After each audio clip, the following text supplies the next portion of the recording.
Hello there. And here we are on day 78 on the New Testament reading. And Jesus is lost by his mum and dad. Can you believe it? It was Passover, and it was their habit to go to Jerusalem to celebrate the Passover. And they were at the temple, and then they went home. And it took them a whole day to realize that Jesus wasn't with them. How could they lose their boy? It seems ridiculous. For a whole day, they didn't notice. You know what? Sometimes that's what happens to us. We lose sight of Jesus and we don't notice for a while.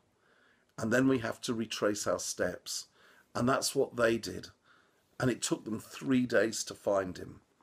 And you know, when we spend a whole load of time without Jesus, without being in his presence, when as it were we lose his presence, sometimes it can feel like a long time to enter into his presence and to find his presence again.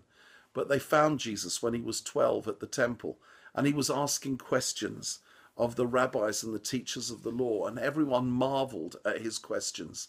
And do you know, in those days, when you were 12, if you were being prepared to be a rabbi, they tested you to see not how good your answers were, but how good your questions were. And there was Jesus at the temple, learning how to be a rabbi, a teacher of Israel. And he is our great teacher. And he learnt it in that place.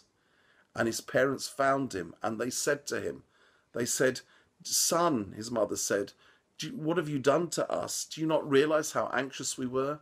And his answer was simple. "Didn't you know I had to be in my Father's house?" And that's what's wonderful. Even at 12, Jesus knew where his Father's house was. Do we know? Do we know that we need to be regularly in our Father's house, in his presence, spending time with him? And the other thing about Jesus is he then went home with his parents and he was obedient to them, and he grew in wisdom and stature. See you tomorrow.